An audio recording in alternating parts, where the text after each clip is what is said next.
Nakilala ko si Power Cells 12 years ago because I am asthmatic. Ako kasi yung radio personality na hindi mo ako mapa-endorse kung hindi ko nasubok sa sarili ko. Sinubok si Bing Pabi Arakel noong panahon ng pandemic. Naging kasama ko sa panahon na laban na yun ay ang Power Cells Herbal Capsule. Ako si Erlinda Bing Pabi Arakel. Nagtitiwala kay Power Cells. Dahil kay Power Cells, ako ngayon ang sandigan.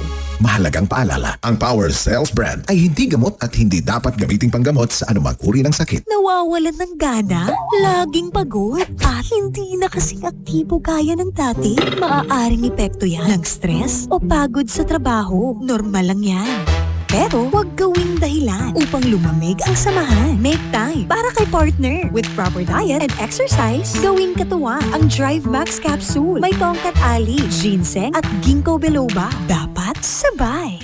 Mahalagang paalala, ang Drive Max Plus brand ay hindi gamot at hindi dapat gamiting panggamot sa anumang uri ng sakit. Bilang magulang, hangad nating ipamana ang lahat ng maganda sa ating mga anak. Magandang pag-uugali at masayahin. Kaya sa bawat hakbang niya, lagi tayong nakasuporta. Sa araw-araw, gaagapay ko ang Yummy ES2 Oral Drops. May lysine, purin at CGL. Syempre, with proper diet and exercise. Para kay baby ko, Yummy ES2 Oral Drops. Mahalagang paalala, ang Yummyvit ES2 Oral Drops ay hindi gamot at hindi dapat gamiting panggamot sa anumang uri ng sakit. Dati, laging masigla si Papa. Maaga siyang gumigising at masaya lagi sa araw-araw na gawain. Pero ngayon, parang mabilis na siyang mapagod.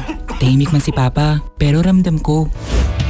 Kaya simula ngayon, aalagaan ko siya sa abot ng aking makakaya. O nga pala, ubos ng Power Cells ni Papa. Makabili nga ng bago?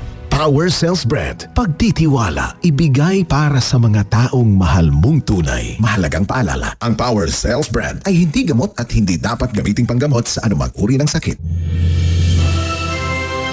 Brigada, in the heart of changing lives.